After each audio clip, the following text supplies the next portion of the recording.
Hello, all you beautiful, wonderful, amazing tea people. Today we are going live with, well, a street view and the Google stuff, which you can see right here. Here, you can see right here if you're watching on YouTube and Instagram. And we're also going to be drinking the tea from that area, which is, of course, Luye, Taidong on the southeast corner of the beautiful island of Taiwan. And Luye is a really interesting area. The reason we're drinking all the tea right now is because I have access to some relatively cheap tea from that area, from some of the red oolong from that area. And I have access to that cheap tea because I have connections there anyway. So what happened was a couple live streams ago, I got in some samples. I got in some of the wild cultivar. I got in some of the southeast wild cultivar, Camellia formosensis. And what happened with that was they sent me actually this sample right here. So they sent me this sample right here, and this sample was so good it blew my mind. Phoned them up. They're like, "Oh, sorry, it got sold out yesterday. Somebody came and bought all of our tea. They just bought all of it." And so I was, quite disappointed, kind of sad, because it was such an amazing tea. And then they were like, "Oh, well, we're making some. Some is going to be finished today, and we'll send you that." And so that's this tea right here. And so what I've got in front of me are all the Luye red oolongs that I have right now here. And I'll talk about the difference between them. We're also going to take a deep dive into that village. We're going to go visit that village. We're going to do a street view through there. We're going to see the various agricultural products that are in that area, and just sort of take a look at the area and talk about why it's such a unique spot, because it is. It's a really unique spot. It's almost like sort of deserty, right? It's like a deserty type of spot. And anyways, we'll get into that and we'll talk about it. Oh, come on. Sorry, I got to do this slowly. I boiled this water about 5 minutes ago, a little bit less than that. And when you're looking at these red oolongs, you don't really need to have boiling water. You can go a little bit less than boiling water. I feel bad. There's a bunch of been watching sort of the other YouTube video people with tea, and they talk about how much water to use and what kind of vessel to use and all that type of stuff. I always feel really bad about that because I can do that. I can absolutely do that. But that doesn't get me excited. You know what gets me excited? Taking this absolutely unique, beautiful red oolong sort of type of tea, or whatever it is, comparing them, and then talking about why they taste different. Not why they taste different because of the way I brewed them, but why they taste different because of the essential properties of the tea and things like that. But anyways, Luye red oolongs have always been a favorite of mine. They are, yes, well, Luke, they are absolutely 100%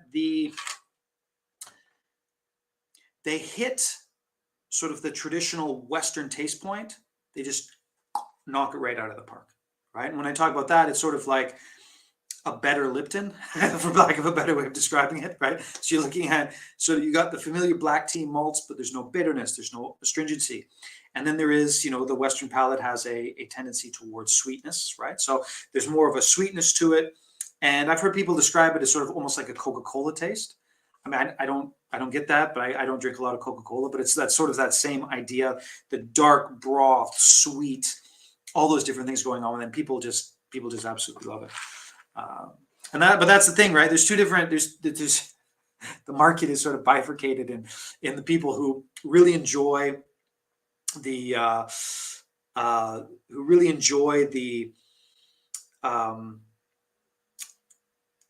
the traditional Taiwan, or not traditional, but anyways, traditional now, the high mountain oolongs and those styles of Taiwanese teas, and then the red oolongs, which is much more sort of a basic non-tea nerd type of taste that goes across the spectrum. How would you compare Luye red oolongs versus Lishan oolongs? Elevation, and temperature is basically the difference, right? Those three things, right? Elevation and elevation again, and then temperature. The Lishan red oolongs, yeah. So it's when you're looking at these Lishan red oolongs, they can control the oxidization of these teas so well, right? So well. They control the oxidization of these teas so well because it's so gosh darned hot. Whereas in the higher mountains, oftentimes when making these teas, you're looking at oh, they have to add heat to it. They have to do it over like 18 hours.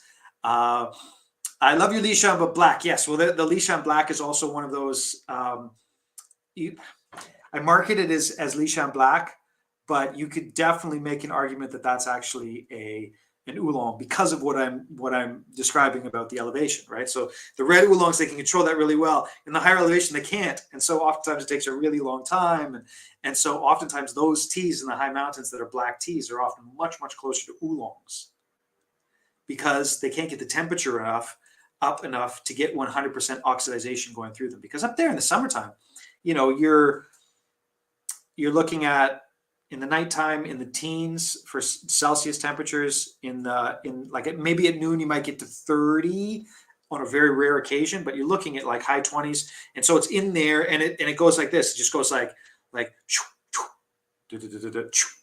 that up in the high mountains, right? Well, it's high mountain weather. Everybody who's been up there knows that stuff.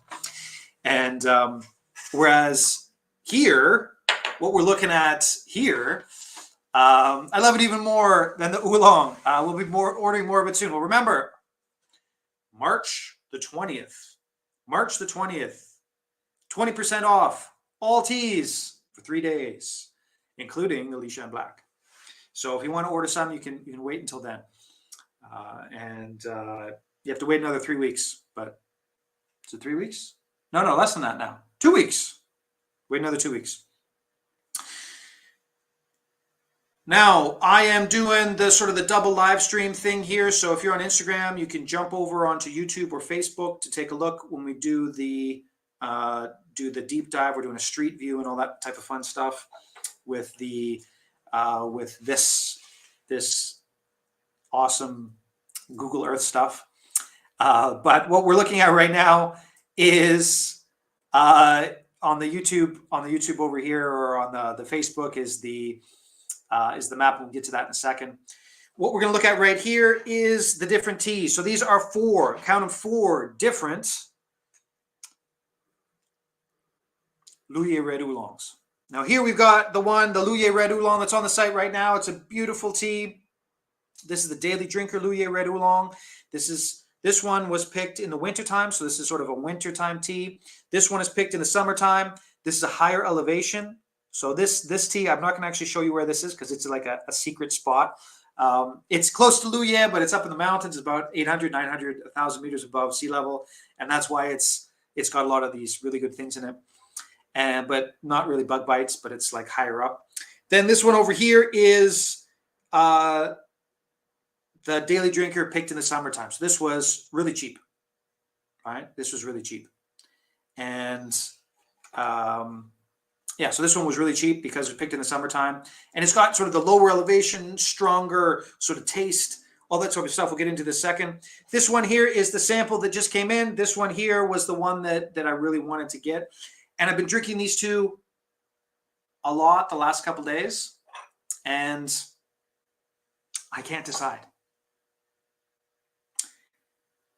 But I think I will get this. I think I'll get this. I think I'll get it. It's a pretty good price. Anyways, here we go. Let's do the Daily Drinker.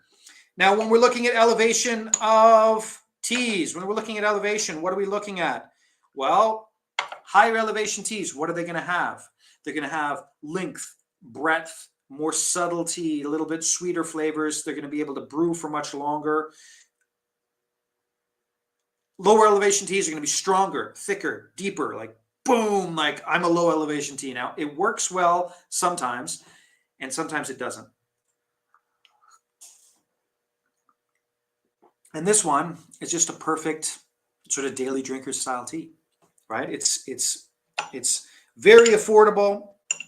It's got a little bit of sweetness, a little bit of taste characteristic that you get from the red oolong.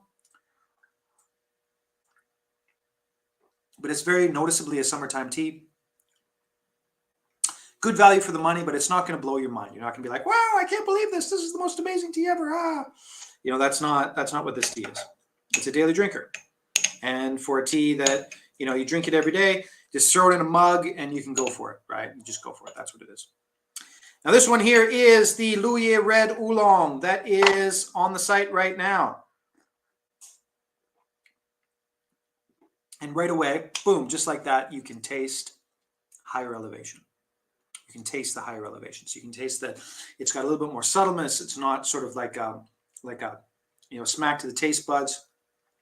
There's stuff that goes on in the background. The swallow is extremely smooth and not really any bitterness or astringency to speak of. It really does have that sort of higher elevation taste to it. Now, when you put these two together, right, they're value for the money, but day in and day out, you know, the Luye Red Oolong just tastes better. It does. I'd argue that. Again, that's subjective. You know, if they were the same price, I think it'd be very, very hard for you to say the daily drinker is better than the Luye Red. I think it'd be very, very hard. Right? But they're not. Obviously, they're not the same price. Now let's go into these two teas over here. So I'm going to go to this. This is the one I can buy. I assume I can buy it. They finished it the last couple days, so hopefully I can buy this tea. I hope I can buy this tea. And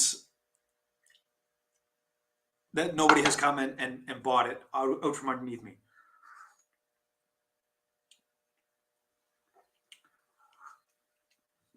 And see this? It's good. It's a mix between these two. This was done in the wintertime. It's high elevation, always fragrant, feels wintry and aromatic. Not always. There's terrible stuff, right? There's awful stuff from the high elevations, terrible stuff from the high elevations. But in general, that's a really good way to tell them apart. If you take an identical, say, Jinchuan from 2,000 meters, or well, it doesn't really grow that. Anyways, 1,500 meters and 500 meters, the Jinchuan, it's very easy to tell, right? It's more fragrant, lasts more steeps, all that different type of stuff. Now, that being said, if you get one in the wintertime from the lower elevation, they can be pretty comparable, right? They can be very, very comparable depending on the season, but there's nothing really like the higher elevation teas compared to the lower elevation. Nothing. This is the one I can buy.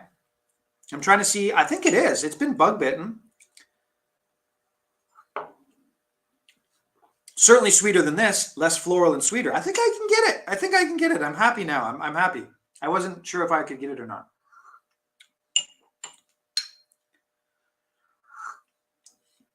It is different enough than these two other teas. I can call it a honey black, Luye honey black. I can call it a honey black. And I think I can get it. And it's not quite as cheap as the daily drinker, but it's not as expensive as this one, so it's somewhere in the middle there.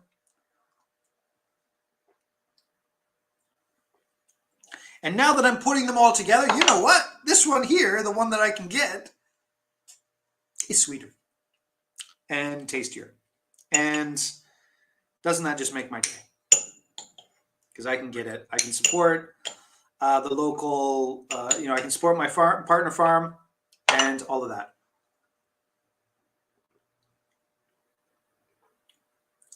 Yes, I can get it. That's awesome. That makes me happy. All right, so I'm going to get that. It'll probably be up for sale by the... Wow, isn't that... Oh, that's so interesting. Hopefully you can see this. You can sort of see it on the YouTube. Yeah, you can see it on the Instagram as well. But this one, the summertime one, it's a stronger flavor and it's darker. It's more of a black tea. This one over here is lighter. These two are lighter as well, but these are picked sort of in the wintertime, right? So these are wintertime teas.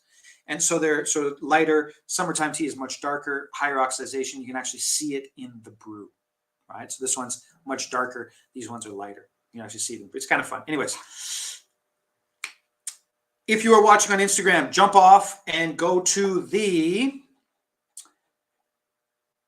If you're watching on Instagram, jump off and go to the YouTube or the Facebook because I'm going to Google. And we're going into Google Earth, and I just jumped it up, and here we go. So remember, ask questions about all this stuff. Happy to answer it. Now, here we go. This is, I'm going to zoom out. So you can see here, this is a very strange spot. Okay, so this is a very strange spot. All the normal tea growing areas are around Taidong in the mountains, the central mountain range, right in the center, right around the Tropic of Cancer. Taipei has some, there's Pingling and Muza and things like that, but they're much smaller regions. Everything is around Hualien, right where I am, the Tropic of Cancer going right across. This is where the hardcore tea is grown. There's not a lot of tea grown down here. So here we go. Let's zoom in again. Now, if you're watching from the Instagram, again, jump over to Facebook or YouTube. And as we go in, we've got Taidong County, right? So Taidong County, we're zooming in. And you can see right here, this is something that's very common when you're looking at all of the tea growing areas in the lower elevations. Very, very common. There are two rivers. Main river coming down here, another river coming down here, and then this area right here is where there's a lot of tea. And the reason this area right here is where there's a lot of tea is because you have the mix of the two rivers going around like that, and they swirl and swirl, mix up the dirt, gives you some good, fertile, flat, not too rocky, hopefully, soil. Right? That's what happens. Now, yeah. Okay, so here we go. So let's zoom in, and I'm going to show you guys the main drag. So here we go. Here is the main drag. So I'm going to jump in right here. Here we go. Street view. I haven't done this yet, but here's the street view, right? So street view, here we go. So this is the main drag in Taidong, in Luye, Taidong. So you can see here, there's a school, and let's see if I can take you along here.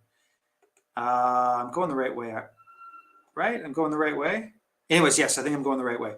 So you can see here, it's a very, very, very sort of, you know, it's just like a, oh, why aren't they showing you that? That's weird. It's a rural area. This place right here is very, very touristy. So oftentimes you're seeing there's a lot of bed and breakfast and things like that. This is actually not all that interesting. But basically, I wanted to take you to Oolong. So Oolong is my friend spot here. You know what? I'm gonna go out. Did I go the wrong way? Anyways, here we go. We're out of street view. One sec. I'm just going to take you to this spot right here because this is my friend's place. Now, this place right here is a place that I used to buy a lot of tea from, and recently I have not. I haven't been here for a while. Oh, they're doing a lot of stuff. Did they take down one of their? Oh no, they're doing some stuff. I haven't been here for a while. But I haven't bought tea from them for a while for a bunch of different reasons. Mostly because the problem is that when you get one of these really small organic sort of places, the tea's really hard to predict. It's really hard to predict good tea, right? So they might make good tea one season and the next season not so much. And so I've gone to some other places to get sort of more consistent place. But this is Oolong, and I really do enjoy them. They're awesome people. And yeah, there's something's different here. I don't know what it is. I feel like did their house get some? Anyways, I got to go visit them because they're very nice people. Anyways, that's a good spot to go and visit. But here we go. Why don't we go over here? We're on the street view, and why don't we go down here and we go into some agricultural land, and we'll go see what this place actually looks like. Now, if you're on Instagram, jump over to YouTube or Facebook. We're doing a street view of this agricultural area. So here, can anybody tell me what this is? Right? So can anybody tell me what that crop is right there? That is not tea. Oh, there is you can actually tell what it is. So this area is famous for two things: tea, red oolong, and what you're looking at right there, which is pineapple. So it's famous for those two things. Now this is, as we're moving along here, you can sort of see the houses and the way things move. This is about as typically rural Taiwanese as you can possibly get.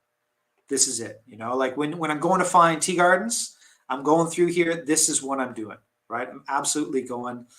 Yeah, you got it. Pineapple. Yeah. This is what I'm looking for. This is what you drive through, right? So I'm just driving through here. I don't actually know this. Oh, did we find it? Here we go. We are at the prototypical Luye, Taiwan spot, right? So over here, you have, let's just go to it right here. Okay, ready? Over here, you got pineapple. And over here, you have the tea. Is there tea over here? Yes, look, this just has been cut back. So again, there's different points of the season in Taiwan. You're coming through and you're cutting back the tea leaves, right? So there you go. You can see this has been, it's called shoujin. You cut off the top so that in the springtime, the new stuff comes up. So this looks like, actually, it might have been, I don't know when this was. I actually haven't been to Luye for a while because I'm lazy. You know, it's like, just, you know, when you do it, just send me a message and I'll try it out. But here you see, here's the tea. And actually, we'll do a little spin around so you can sort of see and I get an idea of what this area sort of looks like. Again, we're at this. There is up just above here, right here, actually, you can see it.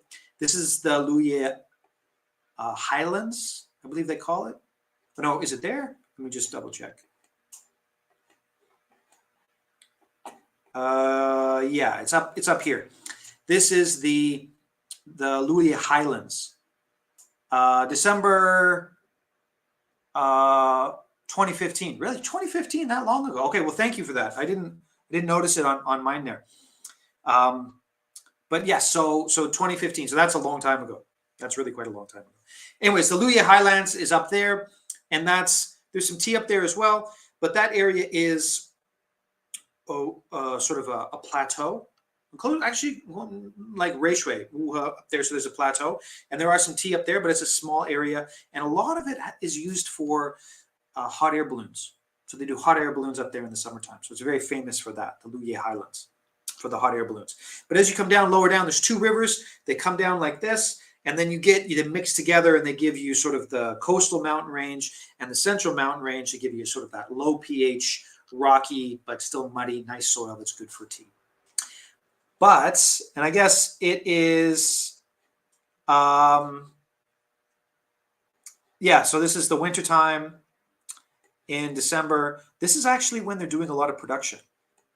They're actually doing a lot of production. Let's see if I can take a look at the tea leaves. No, not so much. But they do a lot of production at this time of the year. And so, you know, Luye is unique in many, many, many ways. And one of the ways that Luye is unique is it actually, their production season is the opposite of the rest of, well, not exactly the opposite. The rest of Taiwan, high elevations in the north, everything in the wintertime, the Taiwanese wintertime, they're just dormant. Nothing happens. In the wintertime down here, that's when most of the stuff actually happens because the weather's quite consistent. There's some water, it gets wet. In the summertime, it's hot and dry, and the tea plants, you know, they barely survive basically, and so they don't do a lot of production in the summertime. I mean, they did this one here, but they generally speaking don't do all that much production in the summertime in this area. So it's kind of like right now they're just doing their last couple picks, and they probably won't pick for like a long time. Now here, I just went here because it's kind of fun. That's the baby pineapples going in like this. Again, they're known for their pineapples and peepah, which is another type of fruit. That's a horrible accent there. But basically, it's called peepah. Anyways, it's nice. So that's what this area is. Again, to sort of go, you can sort of see right there exactly what I'm talking about. Jumping into some leftover winter 2020 Luye Red Oolong from you to get into the vibe. Right on. There you go. I hope you can sleep though, man. I mean, I'm drinking this. It's morning. I'm doing intermittent fasting, which means I'm too fat, so I'm giving up breakfast and I just drink coffee in the mornings now, and see how it goes. But it's still morning for me, so I'm okay drinking this. But if you are, don't drink it just to get into the mood, and if you're gonna not sleep, please.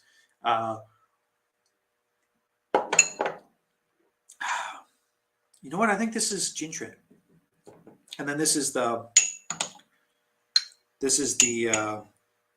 big leaf oolong. I think that's one of the big differences between these two. But yeah, I can call this honey black. Awesome. To go back to what we're looking at here on the YouTube and the Instagram, or sorry, on the Facebook, this area is literally two rivers disgorging all of their stuff over many, many, many, many millions of years. Well, I don't know, millions, probably, creating this fertile spot. And it happens all the time. You can see this, it's so common. You can see this all the time, right? It's very, very, very, very common to see this. And there are, during a typhoon, we haven't had a typhoon for a while, all of this, and it's hard to tell. Zoom in here just to give you an idea. All of that will be water. All of that will be like raging current. And sometimes even up in here in these areas right here, you're going to get floods. But these two rivers, they mixed here, they mixed and mixed and mixed and mixed, and that's what's giving you the soil that's perfect for tea. And there's so many different examples of that, right? I'm trying to think, should I take you to, well, that Mingjian is the classic example. I've done that on live streams before. Now, let's see if I can give you a picture of the soil. I'm gonna zoom in here and see if the soil, let's see if I can get me, can I get in here? Nope. Nope. How about this one? Yes, I can. All right. So we're doing street. Oh, so who can tell me what's that one? So the satellite picture and the street view are different in this. But who can tell me what this one is? You guys, can you tell? It's not wheat. It's not wheat. Now, remember, this particular type of crop in Taiwan, we are blessed in the sense that we can actually get 3 crops a year of this particular crop. Again, you can jump into the YouTube or the Facebook to take a look at it. You can get, all right, so that's, of course, you can sort of see there, that's the rice, right? And I still get excited and sort of like, I tell this to my boys, like, I don't know how old I was until I really paid attention to rice, probably in my 20s. I probably had seen it at some point. But I didn't really go into Asia a lot until my 20s. But for me, it's still like the most amazing, beautiful, like it comes out of the muck, and it's just this beautiful, amazing plant, and you can eat it. And anyways, there's nothing quite like springtime rice when it comes up. But this is not quite springtime, this is wintertime rice. But like I said, this area is getting 3 crops a year. You can see that's what this is. This is all the rice. And this would be, well, that's 2023. So that's recent. So this would be after the wintertime pick, just before they start planting the springtime pick of rice. Is that? What's that? Oh, can we get in here? Let's see if we can get in here. Let's see what that is.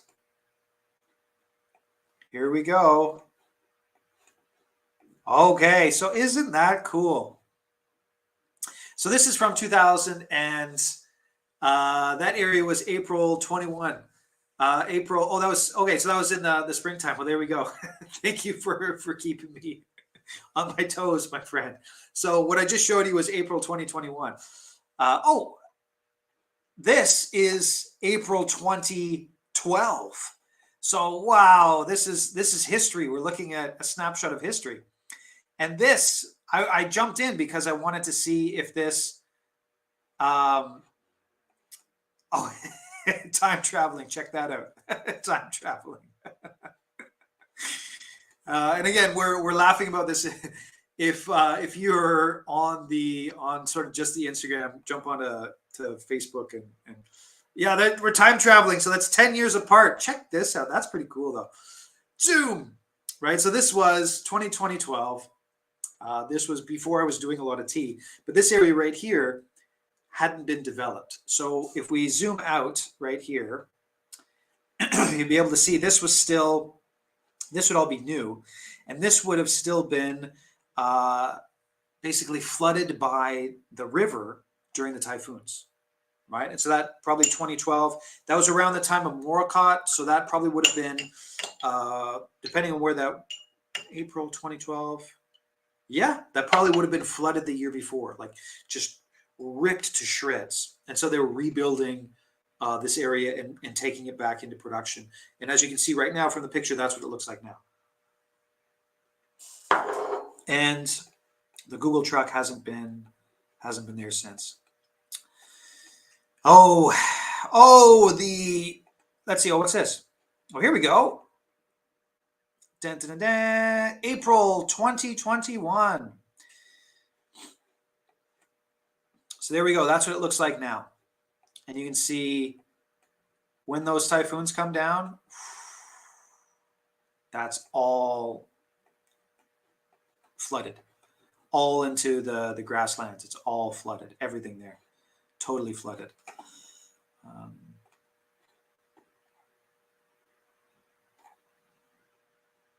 Anyways, let's see, can I get this? I really want to see what that crop is. Oh, okay, here we go. There we go. Now we can see what this crop is. Oh, wait, so that is the sour sop. And this is like the biggest crop, the cash crop in the Taidong area. Just, you make so much money. Soursop is the thing that looks like this. It's also called the Buddha fruit, and it's amazingly sweet. There's no fruit that I've ever come across that even comes close to as sweet as that fruit right there. Like nothing that comes even remotely close. Remotely close. Nothing. Anyways, that's about it. So to conclude, this is the ruby. Here, I'll get a nice shot here like that, and we'll make me big again here. So there we go. So to conclude, this is the sort of the higher elevation Luye red that's on the site right now, and it's nice in the high mountain and good. This is the daily drinker. Strong, you know. Oh, here we go. A question from Cam here. Would you say most Luye red oolongs are made from big leaf and Jintren cultivars, or does it vary? I would say in this area, the vast majority of the stuff that I'm getting will be big leaf oolong, because it grows pretty well down there. Big leaf oolong is sensitive to cold. It's also sensitive to, it can be sensitive to bugs. And it's a Chinchin oolong, which is the Wui family, which is the Tiguanyin family. All those things are all from the same sort of rootstock in Wui in China. And so they're kind of harder to grow. The Jintren is easy to grow, comes up, but it oftentimes gets quite bitter in the heat. So Jintren gets quite bitter in the heat. And so this tea from this area, most of it is big leaf oolong. I'd say the vast majority that I would get anyways. This one might be the exception. I think this is Jintren, but I'm not getting it because I can't. But that's, what are you going to do? But this one here,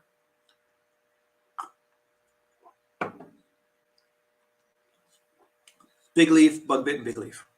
Good question there. And yeah, so there's a question there. Any more questions about this? Just throw it in one of the chats that I'm monitoring. And so we went through that. This one here is the daily drinker. Rich, wide would do a little dabble of cream, and this would be absolutely beautiful. All right, it would do with the cream. These ones don't put cream in these. Just don't. But this one, a little dabble of cream would just be gorgeous. Obviously, you can still drink it on its own too. The Daily Drinker. These were the two that were sent to me. This is the one that I had before and fell in love with. It is a Jinshan. And now I'm like, oh yeah, it's okay. And this one I wasn't too sure about.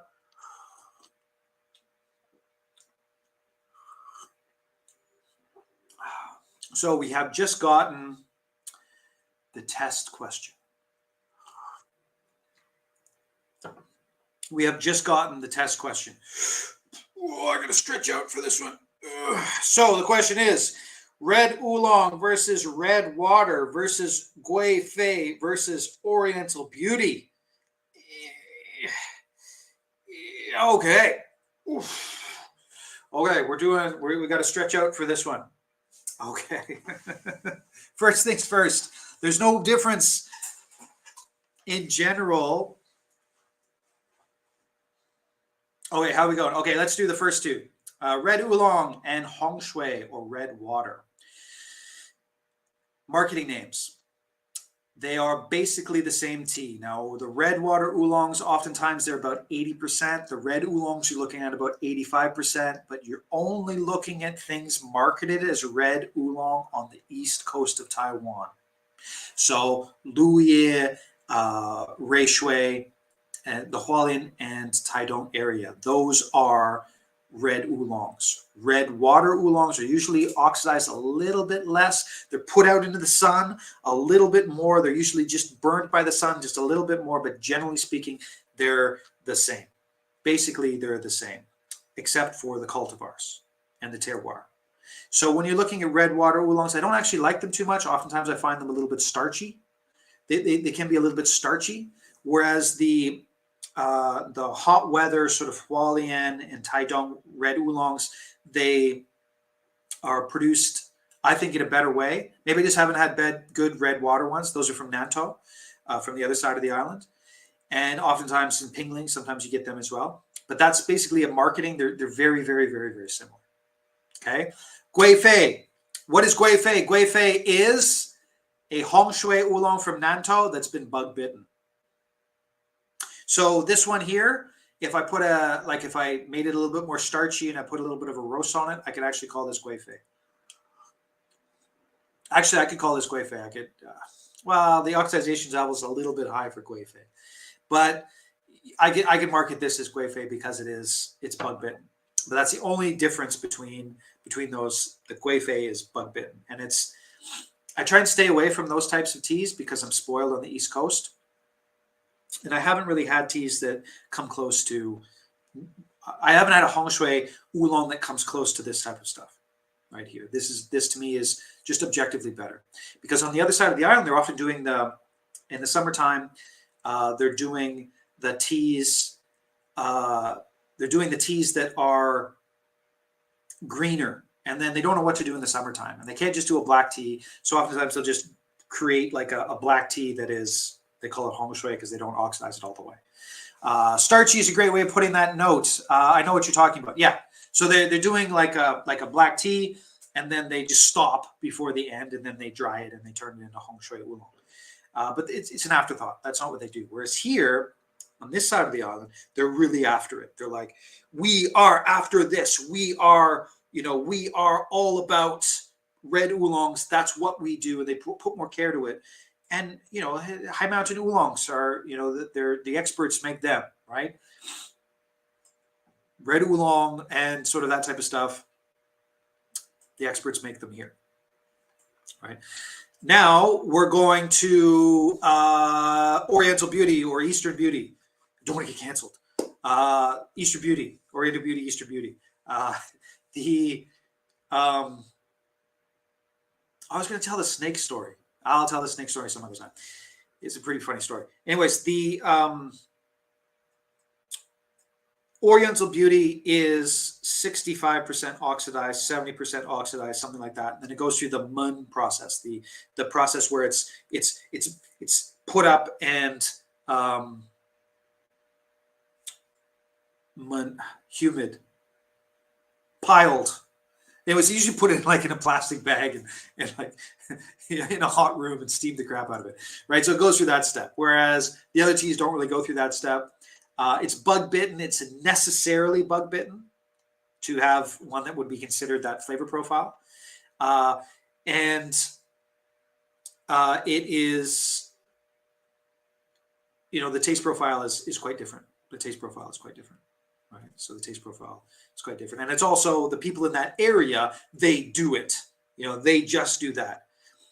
Maybe the best way to think about the Hong Shui oolongs, nobody does only Hong Shui oolongs, but there's lots of people that only do red oolong and only do Oriental Beauty. So the Hong Shui oolongs oftentimes have a second best feel, or they have like a feel that's not, you're like, oh, what'd you do in the summer? I just made some Hong Shui. I made some red water oolong. Whereas here it's like I make all my money from red oolong, so I got the best stuff. I make all my money from the Oriental, the Eastern Beauty. It's all the best, so it's like that. All right, so that's probably the best way. Hopefully that helps with the explanation of those. You can also add in, right? So I'll make it even more complicated. I'll add in honey fragrance black tea, which is okay, so if you're going through the oxidization, you hit the Oriental Beauty, then you go to the Hong Shui, then you go to the red oolong, then you go to the honey fragrance black, and then you go to a black tea. So the honey fragrance black is in there, and that's bug bitten. And there's certain aspects of oolong processing, most specifically the Oriental Beauty processing that hits the honey fragrance black tea to make it good stuff in there. So anyways, there you go. So there's the tea nerd in Asia explanation of all that. So there you go. So somebody should really cut that out and like put the words in the bottom. I should do that. Maybe I'll try and do that at some point. Anyways, any other questions? Now that I'm all, I did the heavy lifting. The heavy lifting. So hopefully I, throwing out my street cred there. But that's a good explanation of the Oriental Beauty, Eastern Beauty. Then you go into the middle, and then you're hitting then you go into the middle and you keep going up, and then you hit the Hong Shui, which is a little bit starchy, not quite as oxidized. You hit the red oolong, which is about 85%, and then you keep going a little bit further, and then you get the honey fragrance black tea, and then you go all the way and you get your typical black tea. But yeah, that's about it.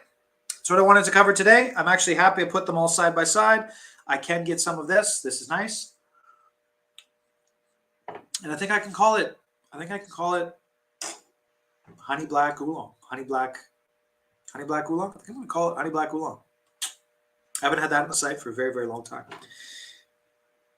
But here we go. And again, if you just caught the end of this, jump over to Facebook and YouTube, and there will be Street View.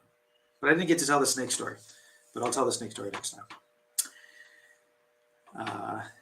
Next, you should cover the Sun Moon Lake area. Hey, that's actually a pretty good idea. I should cover the Sun Moon Lake area because it's very similar to this area, except in the middle of tea growing region. But yes, I should. That's a good example. Okay, so next one I'll do the Sun Moon Lake area, and we can talk about the teas there. I'm not quite as an expert about the Sun Moon Lake area, but I've been there many times. But that is a very good suggestion. Thank you for that. And yeah, so that's about it. So wherever in the world you happen to be, I certainly hope you have an amazing morning, evening, night. I hope you sleep well. Thanks for watching, and we'll see you next live stream.